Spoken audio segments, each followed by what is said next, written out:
I'm Atta, a London-based coffee startup entrepreneur. Over the past few months, I've been converting a Ford Transit van into a mobile home and coffee business with the goal of being completely independent and free to travel and earn as I go. This week, in preparation for my first day trading, I add some much needed upgrades to the van and share with you how I package my coffee so it always arrives fresh.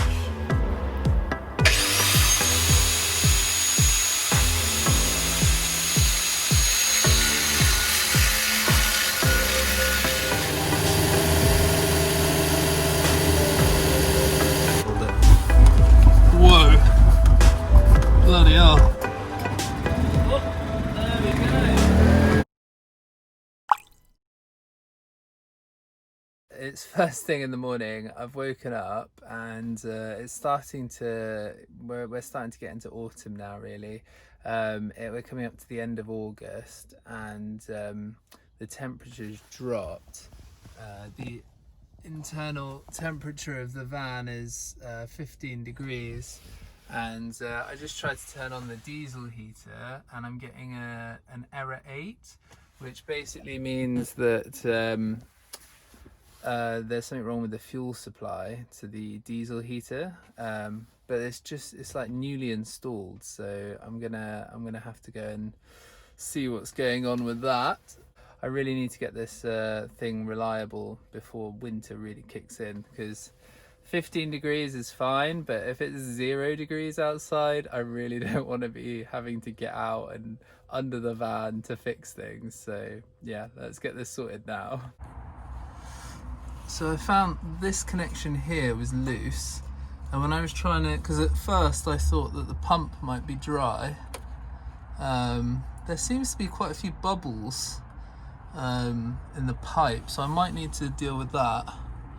But yeah, I just think there seems to be quite a bit coming out, so I shoved that back in, that cable there, but it seems to still be leaking out, and it doesn't, when I move it in and out, it doesn't seem to be very tight anymore, despite this clip. So I'm going to try and give it a clean and see if that makes any difference, but otherwise I might just replace this whole pipe going to the diesel heater with this stuff, the actual rubber stuff. So we'll see if that fixes it.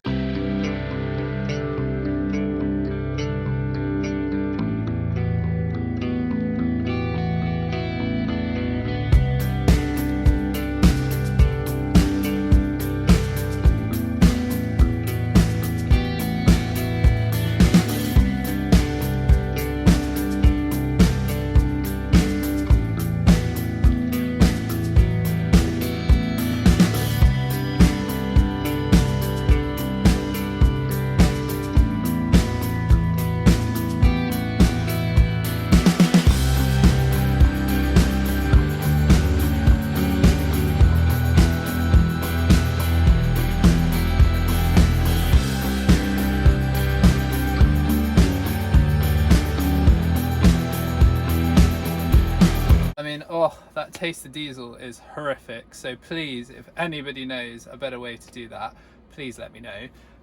But it fixed the problem, it got the airlock out. So here I'm just priming the pump.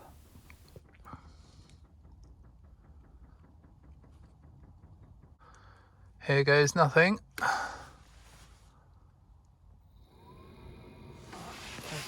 let's go see what it's doing. Okay, we've got a bit of smoke. Don't know. I'll just hold it. Whoa! Bloody hell, that's a weird noise. Oh, loads of bloody smoke.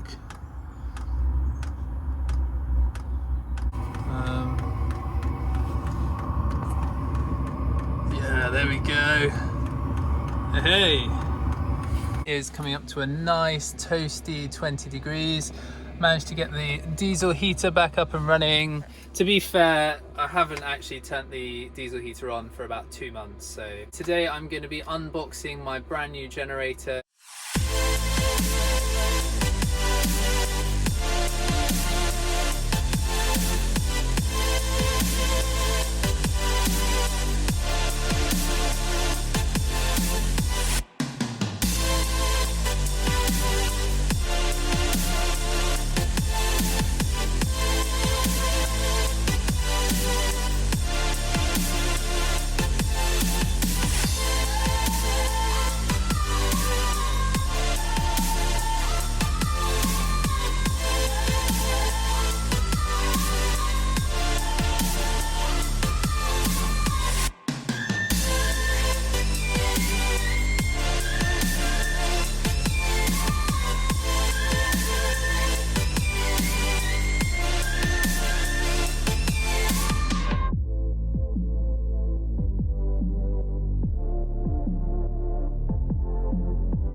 Run this for about 5 hours when you first start it and put it on a medium load.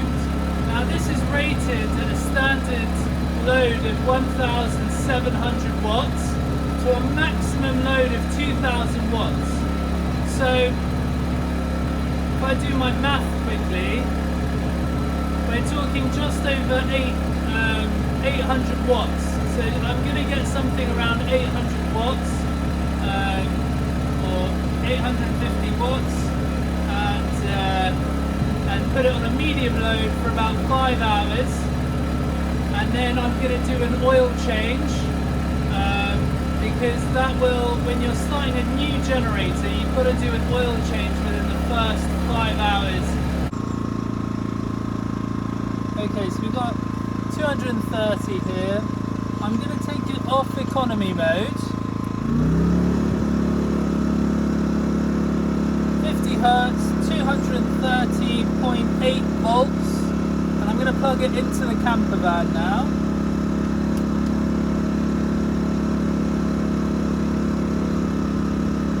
It's gone 230.9.8, drawing 0.6 amps. Okay, we're going higher in the ampage. Of watts, we're currently drawing about 100 watts at the moment. So what I'm going to do now is see if I can put something on inside of the van. This was averaging out at about 650 watts. I tried turning on the electrics of my coffee machine, but that didn't really make a difference. So I've now got one of these which runs at about 2000 watts, but I'm hoping when I plug it in and turn it on half that it will only draw about half that. So I'll see how much that's going to draw.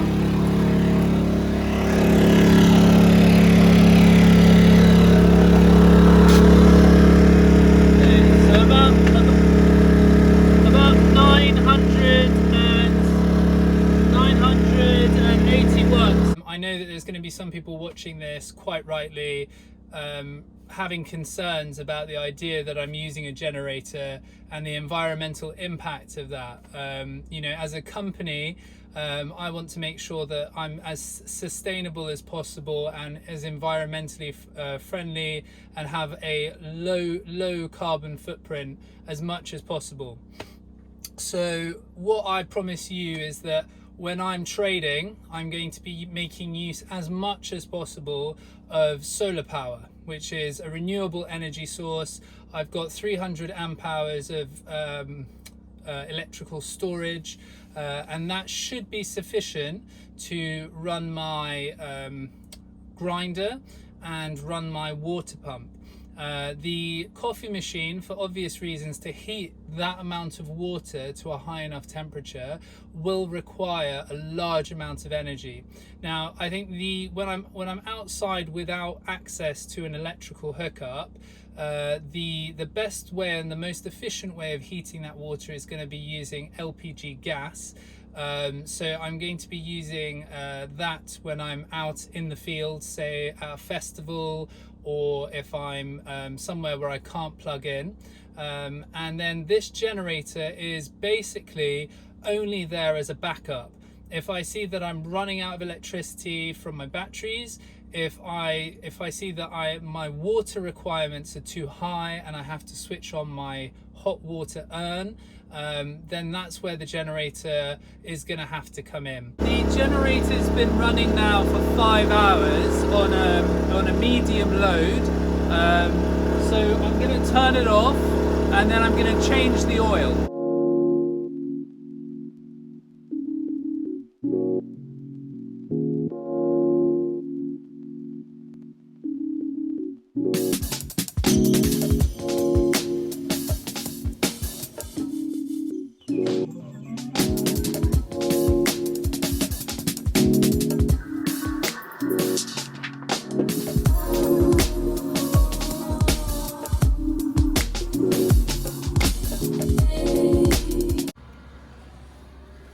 Morning guys, so it's about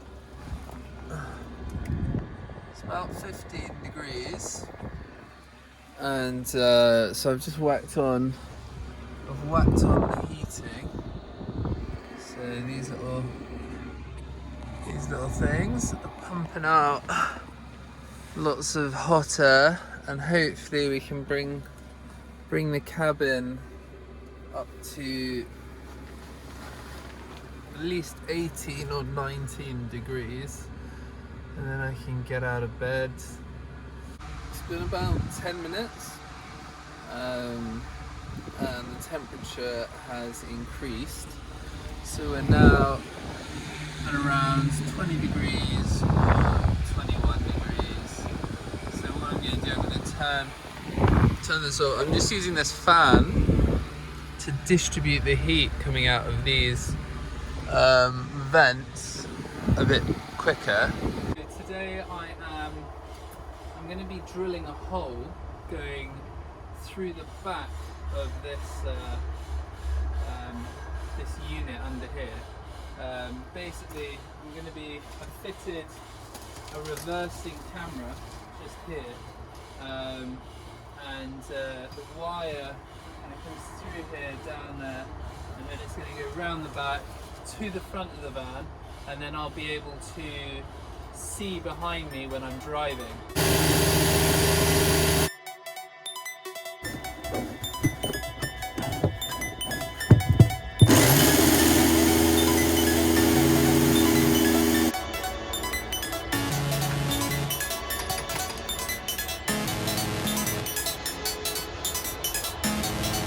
Well, that's the most difficult bit done. Now I need to just wire the cables through.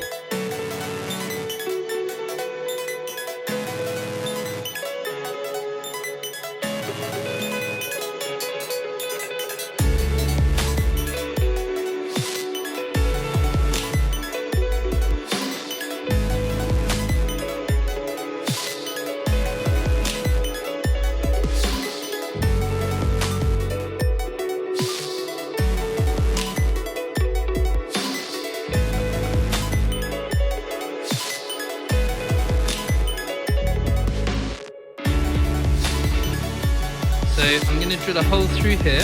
Video cable's going to come out, plug into this. I've got a cable in some 12 volt from there as well. And then that's going to come up through there, around there, and there you go. And I'll have my display.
to turn this on, and I'm going to go into reverse.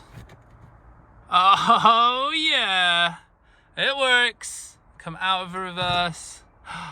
Yes. So I'm fitting some rear distance sensors, otherwise known as radar, to the back of the van, and yeah, I've managed to fit the sensors in pretty nicely, just with a little drill, and now I'm just sort of getting to work connecting it to the main box. It was quite difficult getting the wiring right so that the system turns on when I've got it in reverse, but eventually I figured out I could just connect it to the camera system. So I've got the loom sort of all done up here, and I'm just working it in that direction to get to the control box. So right now I'm just extending the wires because they're quite short.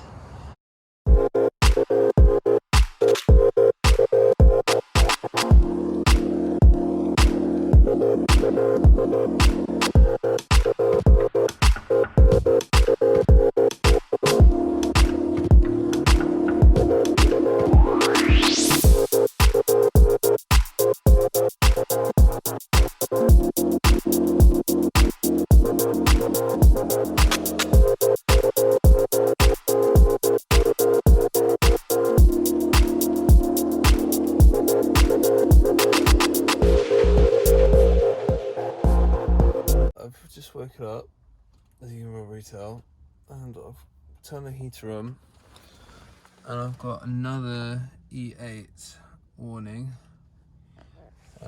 So the heater's still not getting fuel. I don't know. I actually don't know why it's doing this. I just want to show you what I've done with the diesel heater to stop this airlock problem continuing. So I fitted a non-return valve to the fuel line that goes to the diesel heater. So hopefully that will stop when the engine runs. It will stop it sucking the fuel out. So you can see this is the fuel line that goes to the engine, and then that's where I've intersected it to go to the diesel heater. But I think when the engine was drawing fuel, it was sucking the fuel back out from here as well, and causing airlocks to happen where these seals weren't strong enough. So now what I've done is fitted this non-return valve, so that will stop that being able to suck the fuel out, and that's a proper good seal between those two. So hopefully that should fix the problem.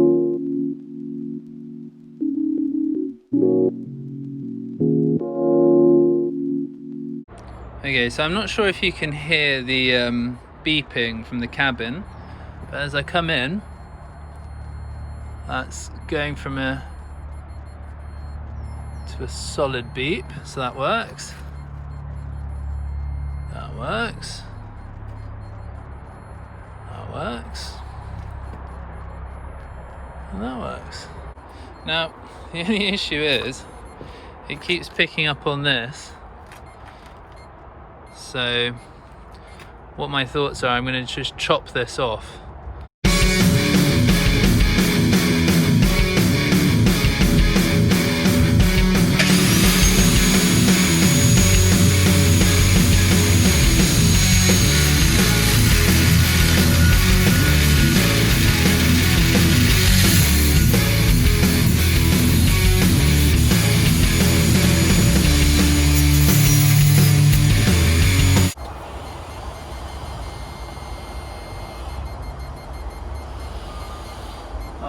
So much better.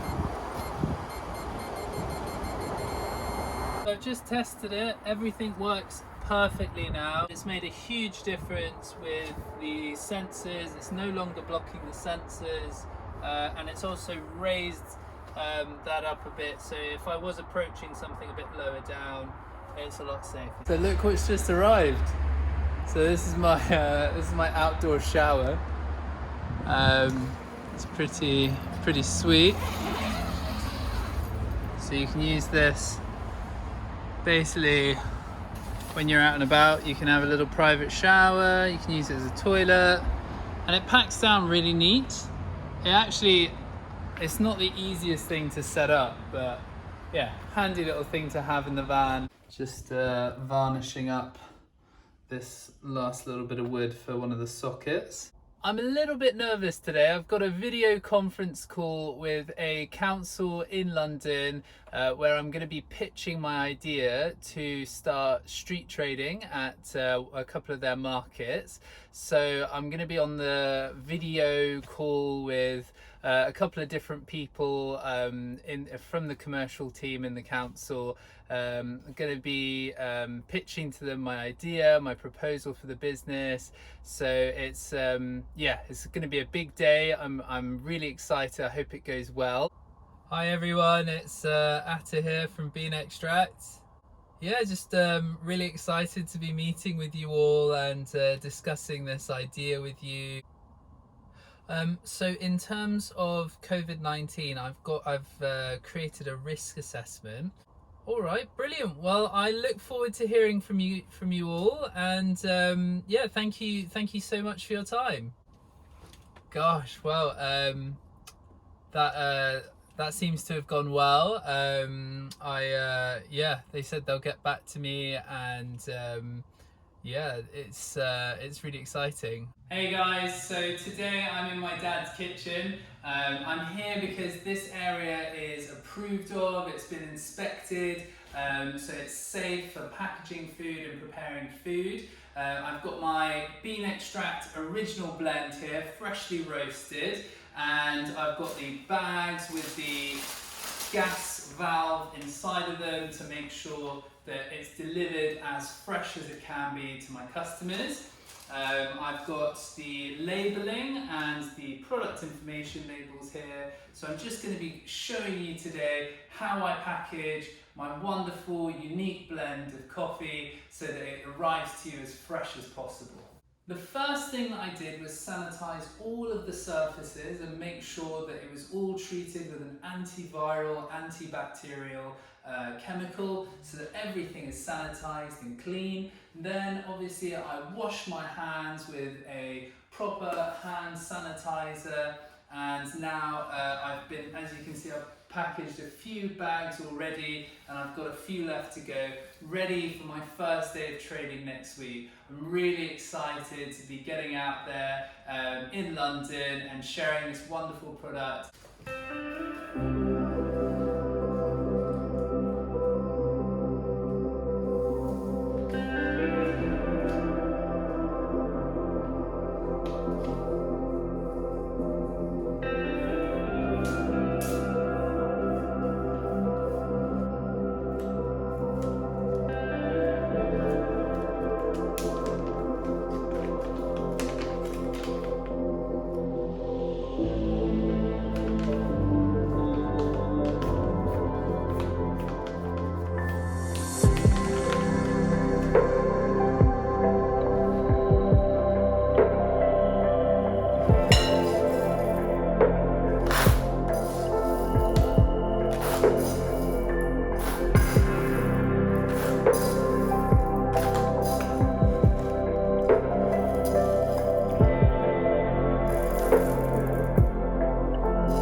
Bean Extracts original blend, ready to go.